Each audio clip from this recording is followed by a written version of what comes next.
Everyone, good morning. आप लोग कैसे हैं? आई होप आप लोग एकदम मस्त होंगे। मैं भी मस्त हूँ। और ये देखिए, अभी इस समय मैं आज बहुत ज़्यादा ही मेरे बेडशीट गंदे थे, तो मैं यहाँ फटाफट से अपने बेडशीट को डाल दूँगी। और आज मैं 4 बजे से ही लगी और तो काम कर लिया। और वीडियो यहाँ मैं शूट कर रही हूँ 6:30 बजे से। और मैं 4 बजे से उठ के अपना जो और काम था ना, क्योंकि आज मुझे घर की बिल्कुल डीप क्लीनिंग करनी थी, क्योंकि इस समय त्यौहार आ रहे थे। तो ये देखिए, सोफ़ा कवर जितना था, बेडशीट और जितने कपड़े थे आज मैं धुल लूँगी। और जो किचन की साफ़ सफाई थी वो भी मैं कर लूँगी, क्योंकि त्यौहार आने वाला है। तो त्यौहार में तो ये होता है ना कि साफ़ सफाई अच्छे से की जाए। तो यहाँ मेरे ये थोड़े से सोफ़ा वगैरह गंदा था। गंदा तो उतना नहीं दिख रहा था, पर होता है ना कि अगर कोई त्यौहार आता है तो उसके लिए हम लोग साफ़ सफाई का विशेष ध्यान देते हैं। और पहली बात तो बेडशीट हफ्ते 10 दिन में मैं धुलती ही रहती हूँ। तो यहाँ मैंने ये देखिए, मैं बेडशीट पूरे लेके आ गई। और सोफ़ा कवर, तब तक ये सारे जो कपड़े थे वो मैंने डाल दिया था वॉशिंग मशीन में, वो चल रहा था। तो जो मेरे घर के काम थे ना वो मैं कर रही थी। तो इस तरह से, और बहुत ज़्यादा काम हो जाते हैं घर के, अगर करो तो बहुत सारे ऐसे काम होते हैं कि वो टाइम पे होने ही चाहिए। और हम हाउसवाइफ का तो ये सबसे ज़रूरी है कि हम अपने टाइम पे अपना पूरा काम कर लें। अगर त्यौहार आ रहा है तो उसके पहले जो साफ़ सफाई है वो सारे काम को अच्छे तरीके से हो जाए, तो जो एक सुकून मिलता है ना, वो पूछिए ना, बहुत ही ज़्यादा सुकून मिलता है।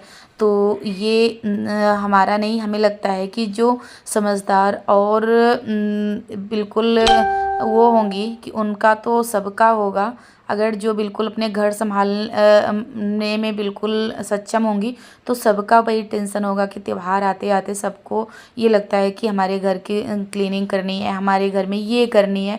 तो वो टाइम पे हो जाता है ना, तो जितना खुशी तब मिलती है और किसी चीज़ में उतना खुशी नहीं मिलती। तो इसलिए मैं अपना जब टाइम से टाइम काम कर लो ना तो वो ठीक है। और यहाँ ये सारे इतने ज़्यादा कपड़े इकट्ठा हो गए थे, क्योंकि धुल धुल के मैंने रखा था, कल भी मैं धुली थी। तो और इस समय कपड़े मेरे घर में और थोड़ा सा ज़्यादा इसलिए दिख रहे होंगे कि कबर्ड में जो थे कपड़े सारे निकाल के बाहर रखी हूँ। अब अभी वो कबर्ड तो बन रहा है, तो ये इसकी वजह से सारे कपड़े बिखर चुके हैं। और जो नई साड़ियाँ हैं उसे फोल्ड करके रख दूँगी अलमारी में। और जो जितने कपड़े हैं वो कहाँ ले जाऊँ, वो तो रहेंगे ही रहेंगे। जब तक मेरा वो कबर्ड नहीं बन जाएगा तब तक सारे सामान बिखरे ही रहेंगे। कोशिश अब यही होगी कि जल्दी से जल्दी मेरा कबर्ड बन जाए। और नहीं तो त्यौहार आ रहे हैं ना, अगर त्यौहार में घर क्लीन नहीं दिखाना तो फिर बहुत जैसे अपने आप में बहुत ही बेकार लगता है। तो मैं वही कबर्ड वाले भैया से भी बोल रही थी कि भैया बना दीजिए। नहीं तो इस समय नागपंचमी, रक्षाबंधन और जन्माष्टमी, क्योंकि जन्माष्टमी पे ना, कृष्ण जन्माष्टमी पे मेरा पूजा अच्छे से होता है, तो फिर इसलिए, और इसीलिए मैं सोच रही थी कि अगर भैया बना देते हैं तो अच्छी बात है। तो यहाँ जितनी नई साड़ियाँ थी ना, इस समय मुझे कहीं ना कहीं जाना ही पड़ जा रहा है। आती हूँ ना तो फिर पता नहीं क्यों मेरा मन, जैसे कुछ लोग का होता है कि साड़ी जैसे कहीं गए पहन के आए, उसके बाद अगर कुछ खाए पिए नहीं है तो उसे उतार के रख देते हैं। पर मेरी पता नहीं क्यों, अगर कहीं जाओ आओ ना तो फिर मेरी आदत सी एक बिल्कुल पड़ गई है कि वो साड़ी मैं ऐसे ही उतार के नहीं रखती हूँ। बिना, या तो पानी से ही एक बार धुल दूँगी, बिना धुले नहीं पहनती। क्योंकि कहीं भी जाओ, गाड़ी पे बैठो, कहीं भी कैसे भी माहौल में, और उसके बाद वही साड़ी मैं अक्सर दर्शन करने जाती हूँ, पूजा करती हूँ, तो पहन के चली जाऊँ तो फिर अच्छा नहीं लगता है। जैसे अगर हमें, तो मैं जैसे निकलती हूँ, हॉस्पिटल निकली, या तो जैसे कहीं कोई डेट की एक्सपायर कर गया है उसके यहाँ गई, तो वो सब जगह पे जाके उसके बाद आने के बाद नहीं मन करता है कि वो साड़ी फिर उसे उतार के रख दूँ। वैसे भी मैं साड़ियों को अक्सर बिना धुले नहीं रखती हूँ, पूरी साड़ियों को अच्छे से धुल लेती हूँ, उसके बाद ही रखती हूँ। कहीं भी जाऊँ, दर्शन करने जाऊँ, कहीं भी जाऊँ, तो फिर मैं उतार के वो साड़ी फिर से नहीं रखती हूँ। एक बार से चाहे पानी में ही, अगर गंदी नहीं है तो पानी में ही धुल दें, पर ऐसा नहीं है, हल्का फुल्का थोड़ा सा साबुन डाल के धुल देती हूँ, धुल के तभी रखती हूँ। तो हाँ, सारे काम को मैं जितनी साड़ियाँ थी मेरी नई-नई सब सारी साड़ियों को फ़ोल्ड किया और उसके बाद यहाँ आ गई बिल्कुल अच्छे से झाड़ू लगाने और झाड़ू पोछा कर लूँगी।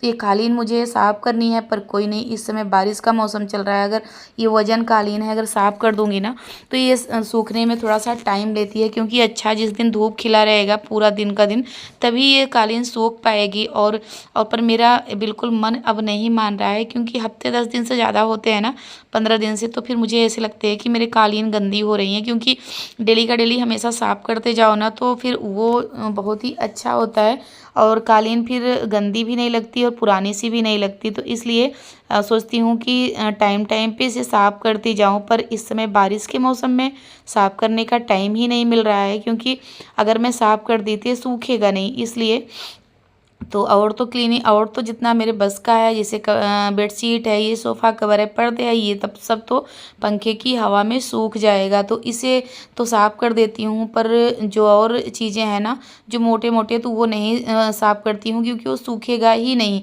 तो यहाँ मैं सारे अपने झाड़ू लगा लिया और पोछा भी लगा लिया। उसके बाद यहाँ तक कपड़ा मेरा वॉशिंग मशीन से मैं निकाल के उसके बाद आ गई थी यहाँ डालने बाहर। तो फिर बाहर फटाफट से कपड़े को डाल लूँगी। पूरा बेडशीट वगैरह मैं साफ़ कर ली, सोफ़ा वगैरह। और धूप तो अभी हुई है, पर पता है अभी मैं दिखाती हूँ, थोड़ी सी धूप हुई थी और मैं बिल्कुल भी 1 मिनट का भी आलस नहीं करती हूँ। अगर धूप निकला ना तो मैं तुरंत लेके जाती हूँ, कपड़े को डालती हूँ, क्योंकि अगर धूप बारिश के मौसम में थोड़ा-सा होता है ना कि हल्की सी भी धूप लग जाए तो जो स्मेल आती है ना, वो स्मेल नहीं आएगी। तो इसकी वजह से मैं सोचती हूँ कि थोड़ा-सा धूप निकल रहा है तो लगा देती हूँ धूप को।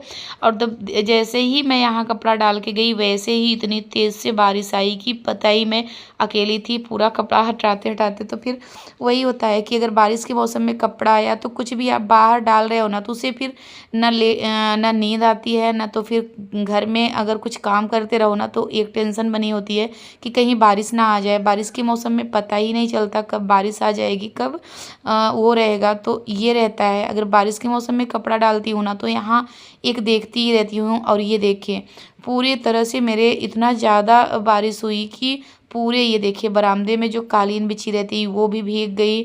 और मेरा कपड़ा, मैं जल्दी जल्दी फटाफट से कपड़ा को हटा लिया। और ये देखिए, पूरे बरामदे में इतनी तेज़ बारिश आई हवा के साथ कि क्या ही बताऊँ, कि बहुत ज़्यादा ही।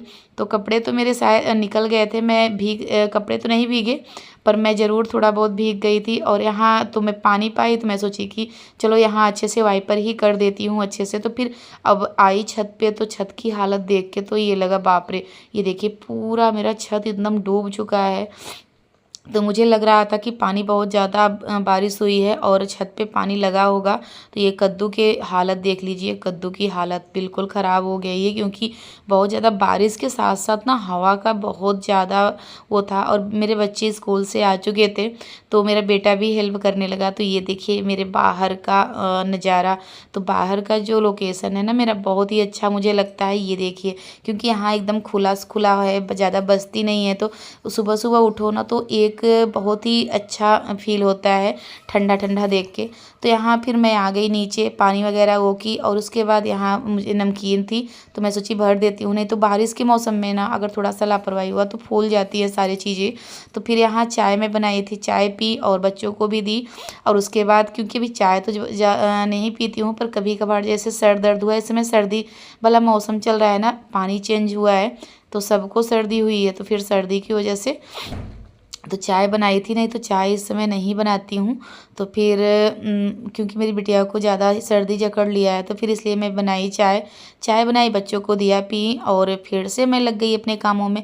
तो हम वही बता रहे हैं ना, हम लेडीज़ों का अगर काम करें तो इतने सारे काम हैं।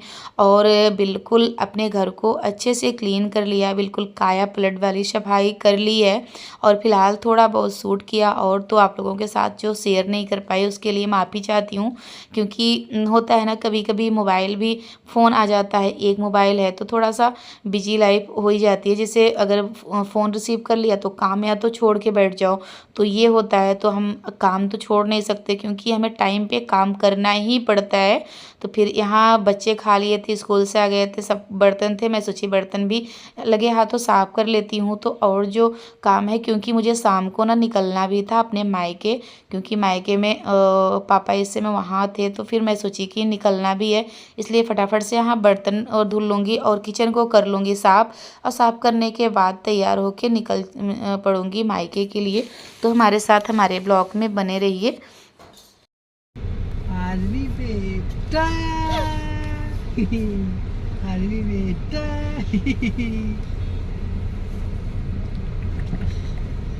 कब दादा दादा को सुनाई ना, शीशा बंद कर चिल्लाओ। कहाँ पैदल दौड़ा है कौन सा दरवाजा शीशा उनका खोल कुछ के गिर बोला गया करो। बा उनका कुछ गिरा बा कहाँ गिरा हाँ। भगवान जाने उनका खाना गिरा रहा है तो नहीं खाना गिरा रहा था कुछ गिरा बेचारू, कचरा आई न जाए। वो ऐसे नहीं तैर रहा है। मेरा मन है कि हाँ। अच्छा हाँ, एक ठो ना पर ओमे ये- बांधा हुआ, पर वो एक बार नाव में बांधा हुआ है। गिर रहा है। सही हवा भी चल। ठीक है मैं बात कर लूँगा और बाकी ठीक है गाड़ी से मैं और मेरी भाभी और छोटी सी भतीजी और मेरी बुआ रास्ते में मिलने वाली हैं, तो सब लोग निकल पड़े मायके के लिए। और एक दिन रुकना था, एक दिन रुक के उसके बाद आऊँगी मायके से। तो ये था और हम लोग जा रहे थे ना, तो यहाँ भी बारिश होने लगी। और बच्चों की जब स्कूल की छुट्टी हुई तो बच्चों को भी लेके जाए, क्योंकि अगले दिन संडे था, तो संडे के शाम को आ जाएंगे फिर से। तो ये देखिए मेरी बुआ जी भी बैठ गई और मेरी भाभी, मैं, तो सब लोग निकल पड़े। और फिर उसके बाद वहाँ से जाने, और मेरी बिटिया रानी सो गई है। और तो यहाँ जाते समय ना, फिर मेरी बड़ी बुआ का घर पड़ता है, तो वहाँ रुक गए थे हम लोग। और रुके, थोड़ा सा बातें बातें किए और फिर नाश्ता पानी किए और फिर से निकल पड़े अपने घर के लिए। तो इस तरह से आज शनिवार है, तो शनिवार के दिन निकले थे। अगले दिन संडे रहता, तो फिर इसलिए बच्चे को भी लेके गई थी। तो ये देखिए ये मेरी बड़ी वाली बुआ है और फिर ये मेरी भतीजी। तो फिर अब यहाँ से हम लोग निकल रहे हैं घर के लिए। अब घर पे जाएंगे तो वहाँ पापा जी होंगे और मेरे दादा दादी हैं, सब बहुत सारे लोग हैं। मेरी फैमिली पूरी की पूरी फैमिली है वहाँ। तो भाई और भाभी यहाँ रहते हैं, नहीं तो मेरे चाचा चाची, दादा दादी और मेरे भाई सारे तो वहीं रहते हैं। तो फिर ये देखिए आ गए पापा जी के घर पे। तो यहाँ गिर चुकी थी बाउंड्री, तो इसी की वजह से पापा यहाँ रुके हुए हैं, बाउंड्री बनवा रहे हैं। क्योंकि बारिश के मौसम में ना तो बहुत ज़्यादा ही नुकसान होता है, और यहाँ तो बहुत ज़्यादा ही नुकसान हो गया। ये देखिए पूरी बहुत ही लंबी एरिया की बाउंड्री थी, पूरा का पूरा गिर गया। तो फिर उसे जुड़वाने में टाइम भी लगेगा। तो ये देखिए यहाँ सब्जियाँ उगाई हुई हैं। और घर से ज़्यादा ज़मीन हमारा ये बाहर का लोकेशन मुझे बहुत अच्छा लगता है। काफ़ी एरिए में मेरा घर बना हुआ है मायके का, तो इसलिए यहाँ सारी सब्जियाँ वगैरह सब उगाए रहते हैं। तो फिर इसलिए, और यहाँ ये देखिए पूरी की पूरी बाउंड्री गिर चुकी है। तो यहाँ भी जुड़ाई भी चालू हो चुकी है, पिलर पे अब बनवा रहे हैं। पहले पिलर पे नहीं था, ये हुआ कि टेम्परेरी ही बनवा दो, क्या गिरेगी, पर गिर गई। तो अब लग रहा है कि पिलर पे बन ही जाए, नहीं तो फिर से गिर जाएगा। तो इस तरह से मेरा आप लोग को मेरा वीडियो कैसा लगता है, अगर थोड़ा सा भी अच्छा लगे तो लाइक करिए, सब्सक्राइब करिए। अगर कहीं भी मेरी गलती हो तो उसे ज़रूर आप बता सकते हैं, बताइए, तभी तो वो सुधार आएगा मेरे। जैसे जो वीडियो में अगर कोई गलती होती हो तो उसे आप बताइएगा ज़रूर कि कहाँ मैं गलत बोल रही हूँ, कहाँ क्या गलत हुआ है। तो वो सुधारने की पूरी कोशिश करूँगी, क्योंकि आप लोग मेरी फैमिली हो।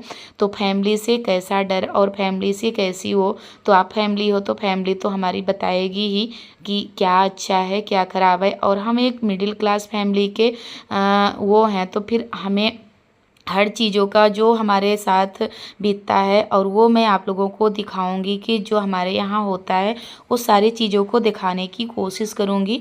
पर आप लोग हमारे साथ मेरा सपोर्ट करेंगे तभी हो पाएगा ये संभव। और मेरा तो जो मन है ना वो भी लगेगा, क्योंकि अगर वीडियो आगे जाएगा तभी होता है ना, एक मन भी लगता है। यही अपने ब्लॉग का करती हूँ। अगर पसंद आया लाइक करिए, सब्सक्राइब। Bye bye.